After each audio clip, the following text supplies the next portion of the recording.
Hi BookTube, Sarah here and welcome to my channel. Today I am coming to you with my March 2022 wrap-up and stats video. Very exciting. I have not done a wrap-up video in forever, it feels like, but trying to get back in the groove of BookTube again. It's just been a crazy last few months or beginning of the year. Like December, I did the Vlogmas, so I was pretty much putting up a video every day. I think I burned myself out in January a little bit and didn't put out very many videos in January. Plan on doing my comeback kind of in a way in February. Got sick. So February was a bit of a wash. March has been a bit of a wash. So now it's April and I feel good. I'm happy to be back. I'm happy to be doing videos again. I know what videos I want to do this month. There's a lot of fun things I have planned. I have some spotlight videos planned. I have some anticipated reads videos planned. And then my usual, of course, my vlogs and all those things. So I wanted to, of course, do a wrap-up video for March because March has been the best reading month I've had so far this year. Not saying much. We're 3 months into the year. However, it's been a good month. So, stats. As I like to do these, in case you're new to my channel, I don't go through all of the books that I read over the course of the month, mainly because I vlog. And, so I talk about all of those books as I do the vlogs and things like that. But what I do in these videos is I will go through all of my stats. I'm a stat nerd for this kind of thing. So I go through all of my reading stats and then I share with you the top 5 books that I read in the month. So those are the ones, like I could go through everything, but I want to more share with you guys the books that really brought me joy in the month and the ones that I think that you guys should definitely check out. And I hit my step goal today, which is very exciting. 3,000 steps. It's not much, but it's something. The hubby and I went grocery shopping, so got a lot of walking in there. So in the month of March, guys, I read 20 books. Very exciting. So as per my Goodreads goal, I am 7 books ahead of schedule. I read 43 out of 150 books so far this year, which puts me at 29% of my goal completed. So in terms of star ratings, I had 1 2.5 star book, 1 3-star book, 9 3.5 star books, 6 4 stars, 2 4.5, and I had a single 5-star read. Very excited. My average star rating for the month of March was 3.75 stars, so that's not too shabby. Even though I had a dud, like a pretty big dud at 2.5 stars, my average book was still really enjoyable, so I'm very happy about that.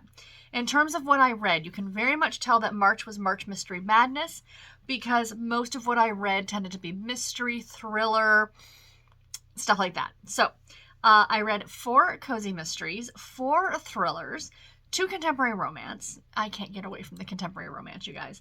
2 romantic suspense, 2 middle grade fiction. That, of course, I was participating in middle grade March as well. 2 mysteries, 2 straight up mysteries, 1 historical romance, 1 paranormal romance, 1 YA contemporary, and 1 true crime. So a lot of mystery, thriller, not as heavy on the romance as I usually read. But don't worry, guys, we're rectifying that in the month of April. So I like to keep track of how many category romance books I read because, of course, they are my favorite thing ever. I have shelves and shelves and shelves of them, plus everything that I own digitally from Harlequin. So I like to keep track of how many I read, and I only got to 3 this month. So 15% of what I read was category romance. I read an intrigue, a romantic suspense, and a special edition. In terms of age range for the books that I read 15 books that were geared towards an adult audience. I read 3 for a YA audience and 2 middle grade. In terms of years of publication, I read 1 book published in the 1930s. That was, of course, one of the old Yellow Spine Nancy Drew books. 2 books published in the 80s, 1 in the 90s, 1 in the 2000s, 5 books published in the 2010s, 4 books published in 2021 last year, and 6 books that are being or have been published this year in 2022. That's pretty good. In terms of how I consumed the books, 8 were on ebook, 6 of them were audiobooks, 3 were mass market paperbacks, 2 were hardcover, and 1 was a trade paperback. I read 20 novels. Everything that I read was a full-length novel, so that was pretty easy. In terms of series, you guys know me and my series. I read 14 books that were part of a series, 6 of the books I read were standalone, so that's pretty good. Of those 14 books that were part of a series, 11 of them were ongoing series that I'm already reading. 3 of them I did start new series, you guys. That's okay. It is what it is. I have an ongoing spreadsheet of all my series, and I'm hoping one day to get to them. I'm thinking when I win the lottery and retire is when that's going to happen. So if anyone has any tips and tricks for winning the lottery, do let me know. I read a grand total of 5,846 pages in the month of March, equals out to roughly about 292 pages per day. I'm very, very pleased with that number. So I have just a few little random things here that I like to share. So the highest rated book on Goodreads, I was so shocked when I saw this because it was my least favorite book of the month. The highest rated book on Goodreads that I read was Broken Dove by Shel Bliss. It comes in at 4.44 stars on Goodreads. I gave it 2.5 stars, you guys. Like I said, my least favorite book of the month. My lowest rated book on Goodreads, there's no surprise here. It's usually one of these books, but I have to wonder if it's, how many people are reading it who are not reading it for the nostalgic value, because there is some nostalgia in these. But anyway, the lowest rated book on Goodreads was Racing Hearts by Francine Pascal. It has an average rating of 3.40 stars, so that's not too shabby. It's not horrible, but I gave it 3 stars. The longest book in terms of page length, that I read was If You Tell by Greg Olson, came in at a whopping 405 pages. And the shortest book that I read was a Babysitter's Club book, and that is Marianne and Miss Priss by Anna Martin, came in at 141 pages. So challenges and events, I already mentioned. I participated in March Mystery Madness. I was a co-host. I was unfortunately not as much of a co-host as I would have liked to have been. Again, the announcement video went up when I was in hospital. The beginning of March and stuff was February into March was a bit of a write-off for me. In terms of videos and stuff like that. I did a lot of reading, just didn't do a lot of booktube posting. So I wasn't as active as a participant or as a host as I would have liked to have been, but I did, of course, participate by doing a lot of reading. So it's a really fun challenge. I do it every year, and I thank Elizabeth again over at Lizzie Faye Loves Books for asking me to co-host, and I'm hoping we can do it again next year, and all will be better. There'll be no hospital visits, no nothing. Let's not do that again, shall we? The other one, of course, was middle grade March, where I read one middle. I had planned on reading more than one middle grade book, but I only got to one. And it does end up in my top 5, so I'll talk about it very shortly. But I did read a Babysitter's Club book, which I also consider to be a middle grade. So I did get 2 middle grade read. Now, the one thing that I haven't talked about in a long time is the Triple RC Challenge, which is the Romance Readers Reading Group on Goodreads. They have a monthly challenge of 10 prompts, and they want you to read a book for each of the prompts. I was good on that challenge every single month for 5 years. I did not miss it until January. I don't know what happened in January, and I fell off the wagon. So my streak has ended, but my plan is to get back to it in April, so I am looking forward to restarting my streak doing that challenge because I do love it so, so much. So let's get into my top 5 reads of the month, you guys. So as usual, as I always like to say, I'm going from least most favorite to most favorite. So coming in at spot number 5, we have Burden of Poof by the great Julianne Lindsay. This is the first book in the Bonnie and Clyde mystery series. This is a cozy mystery series about a woman by the name of Bonnie who runs like a consignment type shop where she gets old things like dresses or furniture or what have you, and she restores them and then she sells them. And she has a cat named Clyde, a little black cat. And essentially in this very first book, there's a woman who's donating a bunch of dresses to her shop. An older lady who is very well-to-do, and she is found after having fallen down the stairs. Now, the question is, did she fall or was she pushed? And when it's determined that it was murder, Bonnie is one of the people being looked at as her murderer. So she's trying to clear her own name. So like I said, first in the series, Julianne Lindsay's a favorite author of mine. I loved this book. The next book that I finished, or the next book on this list, is Her Last Breath by Linda Castillo. I also gave this book 4 stars. It is book number 5 in the Kate Burkholder series. I just talked about this book last week in my most recent weekly reads video, and it was phenomenal. It's a thriller.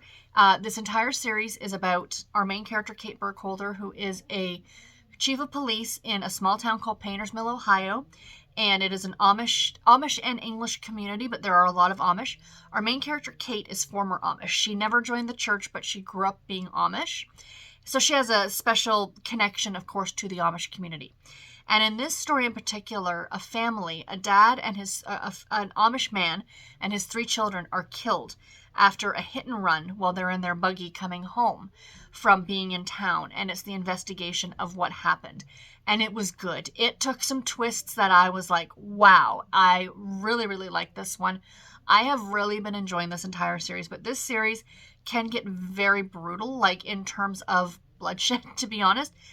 Just because it's Amish and it's got Amish in it, this is not a cozy mystery series by any stretch of the imagination. This is definitely a police procedural / thriller series, so do keep that in mind going into it. The next one on my list is the middle grade book. Loved this book so much. We have Karma Moon Ghost Hunter by Melissa Savage. I gave this book 4.5 stars. This was super, super cute. It's about our main character, Karma Moon, whose dad is a documentary filmmaker, and he gets a phone call from Netflix, and they're like, hey, we want you to do this documentary on the Stanley Hotel in Estes Park, Colorado, which is a real place. It's the hotel that The Shining, or as they said in the Simpsons universe, The Shinning. I can't say The Shining without hearing Groundskeeper Willie in my head. The Shinning is being filmed, and or was filmed, excuse me. So they head off to this hotel, and there's some strange things happening. Is it ghosts? Is it not? It was so cute. Excuse me, super, super delightful. I really, really enjoyed it, you guys. Highly recommend you check it out. Sorry, I've been doing a lot of talking. I've been filming a bunch of videos. So, next up, coming in at number 2 on my list for the month, we have The Golden Couple by Greer Hendricks and Sarah Pekkanen. This one I also gave 4.5 stars. I cannot say too much what this one's about because, again, it's another thriller. But this one is about a couple who are going through some issues with their marriage, and they end up going to see this therapist, and stuff starts to happen. This book is told in 2 different perspectives. One perspective in third person from the perspective of the wife of this couple, and then in first person from the perspective of the therapist. So I went into this not knowing anything about it, and I really, really enjoyed it. So I do not want to share anything with you guys other than that. It is a domestic thriller. Check it out. It was really, really great. And coming in the number 1 spot, again, I just talked about this book as well in my last week's weekly reading vlog. However, my favorite book of the month was The Book of Cold Cases by Simone St. James. 5-star read. Love this one so much. So it's about a woman named Shay who runs a blog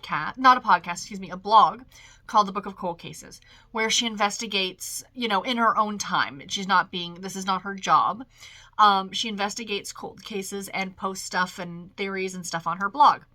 So there is murders that happened in her small town. I think it takes place in Oregon, back in the late 1970s.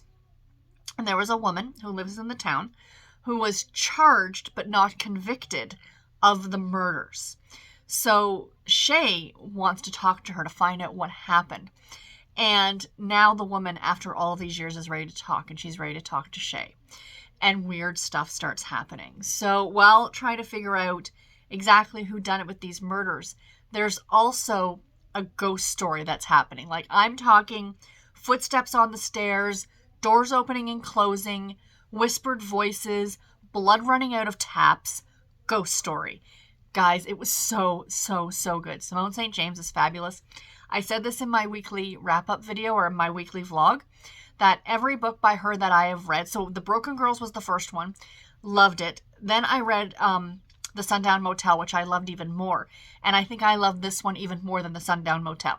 So Simone St. James is really going to have to outdo herself to surpass this one because it was creepy. Creepy in that great way of being creepy, if that makes sense. So yeah, I really, really liked it. Like I said, my #1 book of the month. So anyway, guys, that is all that I have for today's video. I do hope that you enjoyed it. Please let me know in the comments below.